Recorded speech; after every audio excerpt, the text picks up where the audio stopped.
the channel, the Horsemen ride again thanks to Epic Toys with Barry Windham and the Nature Boy, Ric Flair. The spirit of Ultimate Warrior will run forever!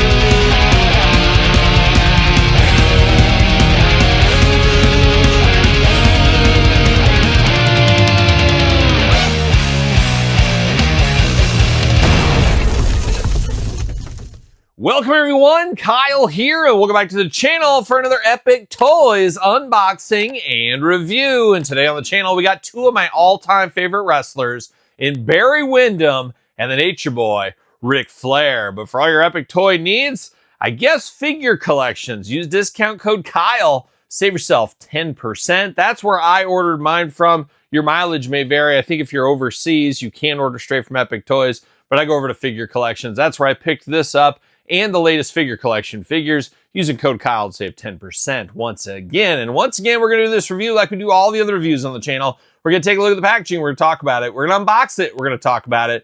We're going to see where it goes from there. And I say Horsemen because obviously both these guys are Horsemen once upon a time. And I tell you what, we're going to start with Barry Windham. And Barry Windham, at one point in time in the early 90s WCW, late days NWA, he was my absolute favorite wrestler in the world that wasn't named Ultimate Warrior because Terry Funk was pretty much gone again.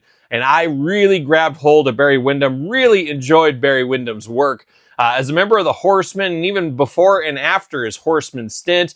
And in my brain, that's where I really began to be a big Horseman fan. I was a little too young for Arn and Tully and Ole and some of that. I caught it obviously on VHS tapes as a kid, but it wasn't on in my area, so I missed out on some of that. Obviously went back. I obviously do appreciate that all these years later, but there was something magical about Barry Windham, Arn Anderson, Ric Flair, and Sid Vicious for me as a little kid. And I've always loved Barry Windham to this day, and I feel that he is probably one of the most underrated wrestlers of all time. I think that is a fair assumption, but here it is, Barry Windham, Epic Toys, his first ever retro figure. Who knows, maybe the Stalker could have got one if he would have stuck around a little bit longer, or the Widowmaker maybe, more like that. But Barry Windham looking good, interesting artwork there, got that fluffy blonde hair. Looks like he just walked out of an 80s rap video or something, like a young Bobby Blotzer maybe, who knows, but he's looking good in the package there. Of course, Epic Toys, Hasbro-style packaging. Does got, I guess that's his autograph down there. Tradition continues, it says in the corner here. On the back, you got a little glamour shot of the action figure squaring off with the squared circle. Always cool to see that. Got the cross sale, of course, unboxing all these on the channel, so make sure you do subscribe. You know the drill by now. Glamour shot of big Barry Windham down there. And a little bit of a blurb. What's it say? Barry Windham, height 6'6", weight 275 pounds. From Sweetwater, Texas. Oh, beautiful this time of year. And the water truly is sweet. I went down there for a work meeting. Todd McFarland from the couch here today. Went down to a work meeting down there, and I was outside of Sweetwater. I said, I need to head into Sweetwater. And I went into the Walmart there, and I went to their drinking fountain. I said, I'm going to get myself a drink of water here because I'm parched. It's hot in that Texas sun, let me tell you. And that water was coming out sweet. It was like clear Kool-Aid is what it tastes like. Cherry flavor is what it tastes like to me. Your mileage may vary. Barry cemented his legacy as one of the most decorated champions of the 80s. He clawed his way through the competition in all the major promotions, stalking his opponents as he went. And I see what they did there, of course. And I loved his top rope suplex. That huge suplex off the top rope was absolutely amazing. He made a lot of moves amazing, of course, but he did do the claw for a short time as well. And as a little kid, I obviously knew of the Texas Tornado, Kerry Von Erich. That's where I first came into him as well. And he was doing the claw every once in a while. But I believed it more out of Barry Windham, not knowing the history of the Von Erich family that I learned later on. So always interesting where you come into these things, as we do know. But of course, easily removable packaging on these, so you can save the packaging. Always very nice. I do hold on to that. See you later. Goodbye off to the side. Now we're going to dive into Barry Windham, and we're going to start off with an extra hand. He's got the claw hand. There's no way I'm not displaying him without this claw hand. He's got to have that on there. Got the glove going on, the fingerless gloves here. Got the wrist tape on it. A nice accessory for sure. And then speaking of accessories, he does got this vest. Like all cowboys, you got to have a vest here, a little cowhide leather vest. So he does have that. It is removable. I will say clothes on retros a lot of times feel a little bit strange. They're always making them look a little bit baggy which makes him look weird. And I think this Barry Windham, this is just a hair baggy. I wish they could have dialed it in a little bit more. Same thing with Ric Flair. We're going to get into that in a little bit here. But the brown and black attack going on in the vest makes sense for a big old tough Texan to wear a vest, as we do know. But then you get that vest off, you get down to Barry Windham, and I got to say, right in hand feels absolutely amazing. Sometimes the arms feel a little bit short, maybe a little bit too long. Feels just right for Barry Windham. Has a nice feel out of the package. Sometimes you just get that every once in a while, and you got it right here. Barry Windham in the head sculpt there, that long blonde hair looking good. 2 ears, 2 eyes, a nose, and a mouth, and I should say the ears just peeking out here. We got that beautiful 80s, 90s flowing hair right there in the blonde looking good. Getting over to the hand here, you got the gloved hand over here once again, but you got the Fist of Fury. Same thing over here, Fist of Fury again. White wrist tape on both of them, and of course the hand just plugs in and out. Very easily just popping in and out, so that works. Like I said, I will be doing the claw hand. Gotta have the claw on Barry Windham, of course. Black trunks, just plain black trunks there, and then you got the cowboy boots down low. 2 different knee pads going on, which gives it a little extra pizzazz, I will say. Nothing on the feet, including no hole in the feet either. He does got that classic, I guess we'll call it Greg the Hammer Valentine. We'll keep it with a blonde hair. Got that classic move. One of the best Hasbros back in the day, of course, to play with was this position. But you got the bend at the elbow, bend, of course, at the arm. Arms go all the way around for us if need be. Waist articulation as well.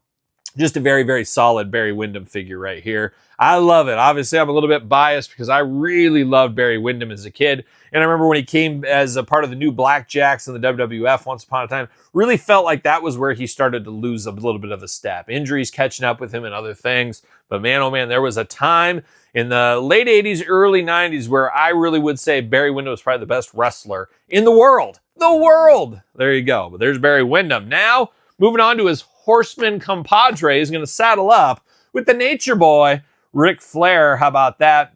Ric Flair, what can you say? We've unboxed a million Ric Flair figures over the years, but we get a little bit different one here, and I do appreciate that from Epic Toys.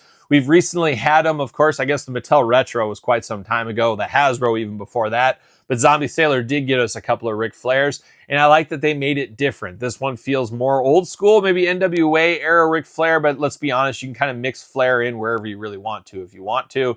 Looking good, similar packaging to Barry Windham. Got that big green robe going on. Looks a little bit baggy to my eyes. We'll see what's going on there. You got Ric Flair's little autograph there. Epic Toys down in the bottom corner. Of course, Epic Toys, formerly Cella. Night and day difference. I don't even think they should even be brought up in the same words as Cella, because in my brain it's a different company, and I guess it was, but they bought the assets, the contracts, etc. Got a little glamour shot. Barry and Ric Flair squaring off. Always hated to see it. Of course, squared off before the Horseman days, after the Horseman days as well. Cross sell once again. Got the tail of the tape for the Nature Boy. Let's see what it says about Ric Flair. Height 6'1", 243 pounds, from Charlotte, North Carolina. Beautiful this time of year. I've never been to Charlotte. I don't know. Maybe one of these days. Woo, the real world's champion is here. The dirtiest player in the game styled and profiled his way to 16 world titles. Learn to love it because it's the best thing going today. Kind of like this Ric Flair review. It's the best Ric Flair review you're going to watch all day. I don't care what you say. It's going to be. There you go. But I'm going to slide that figure out of the package there. Everything goes back in. A nice gentle see you later off to the side. Now we're diving into old Nature Boy. The old Ric Flair right here. And I would say this looks like Ric Flair in the head sculpt department. I don't have any issues with this. Got the part down the middle. Got that whitish blonde hair going there. Got that $1 million Ric Flair smile. Got those 2 caterpillar push brooms up there looking good. Got 2 eyes, a nose, and a mouth, and 2 ears poking out as well. Getting down into the hands for Ric Flair. He's got the taped up fingers. And now I'm happy about this figure because I was a little bit worried. I was going to say, I don't really like the position he's in and the big robe over the top, but you can see there is articulation at the elbows to move his arms. Gives him just a little bit more personality there, being able to move those arms out of the way. Now we do got the robe here, and I wish it was a Velcro robe. It is a tied-in robe, so you're going to have to untie that. And a long-time viewers of the channel know we get these Mattel robes, other toy company robes. They never go back on the same way. I wish I didn't have to take this one off. I almost just don't want to even take it off because it never goes back in there. But it is the green and gold robe looking very good. Got Nature Boy on the back right here. This is the famous one from back in the day. Didn't Mr. Wrestling's wife make this one for him? It's like a peacock robe or something like that. Was this the robe that was missing for a long time, if I'm not mistaken? Got that beautiful gold trim going on all over it. Got the green trunks on Ric Flair here. That looks good. Got the RF on the tights. You got the knee pads down low below his knees. That's a nice attention to detail. Dark forest green with the white laces on the boots there, looking good. You got the RF on the boots as well. Looking very, very good. And I think the torso works pretty well for Ric Flair as well. He does got two gripping hands here. Would have liked maybe a chopping hand or something, but it is what it is. Once again, nothing on the feet here, no holes, anything like that. I will take this all off for the glamour shot, but looking at everything, it does look normal. Waist articulation, of course, side to side on the elbows, arms all the way around, head back and forth, side to side for those keeping track at home. But not a bad Ric Flair here. It's nice to get an old school NWA Ric Flair, though. I do appreciate that for sure. This really screams like late 70s, 80s in the color combination, no doubt about it. But I can have him and Barry Windham square off if we need to now, of course. But of course, Horsemen don't fight. Horsemen are friends. And speaking of Horsemen, let's bring out some other Horsemen. Why wouldn't we? Why wouldn't we? Let's bring out Arn and Tully. I think there was a group of the Horsemen for just a little bit with Barry and with Tully. Barry and Tully weren't in together very long, if I remember correctly. Then Tully was gone and he got Sid. Not quite the right Sid, but it'll have to do in a pinch is what we'll say with that. But that is an iconic version of the Horsemen. That's where I really started my Horseman love once upon a time. And then I've had Ric Flair love for quite some time, of course, just loving on Ric Flair, just loving and snuggling on him. We do got the Mattel one, you got the Hasbro one right there. And of course, we've got a double dose of zombie sailors for Ric Flairs. And it's weird. I still don't think the perfect Ric Flair figure exists as far as a retro figure. And I'm going to maybe shock some people here. The closest I think is the Mattel one. I like how his body is with the movements, playability wise here. Hasbro, still one of the most disappointing figures of all time to me. Something about an early age where Rick Rude LJN, Rick Rude Hasbro, absolutely disappointed me as a kid. Absolutely disappoint me right now. Wish I could throw this across the room. I was so mad as a little kid because Flair was a big, big deal. And to get this, it was just very, very disappointing.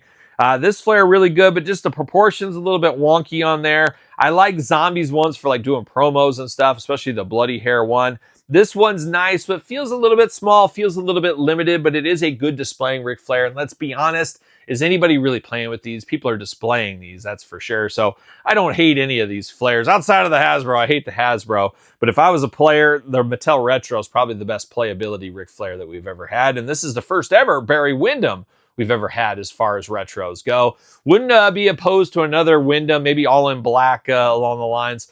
We'll see what happens there in the future, but I'm going to doubt it. I don't think we'll get any more Barry Windhams, but you never know. On the lookout for a big rubber guy, Barry Windham. That's what we need next, so we'll see where it goes. But once again, Epic Toys, they don't disappoint. Great quality figures, great packaging. There's a lot to like about it for sure. But what do you like about it? Why don't you leave me a note in the comments down below? Let me know your thoughts on these ones here. Of course, don't forget to subscribe to this channel and my other YouTube channel and Patreon and YouTube channel memberships to support the channel and get early access to everything as we got more epic toys and a lot more retros to be unboxing on the channel very, very shortly. Check out SirPaul64 on the X, _Kyle_Peterson on Threads, Instagram, TikTok, and of course, The Kyle Peterson Show at gmail.com, which is my podcast every single Tuesday, The Kyle Peterson Show. Wherever podcasts are found with videocast on YouTube. Also, while you're out there, check out my book on Amazon and Barnes & Noble. It is a complete guide to the Jakks Class Superstars series and the complete guide to the ECW Original San Francisco Toy Makers series. Check it out at Amazon and Barnes & Noble. So for another epic toys unboxing, I'm Kyle. See you guys all real soon. Are we gonna dance or are we gonna play?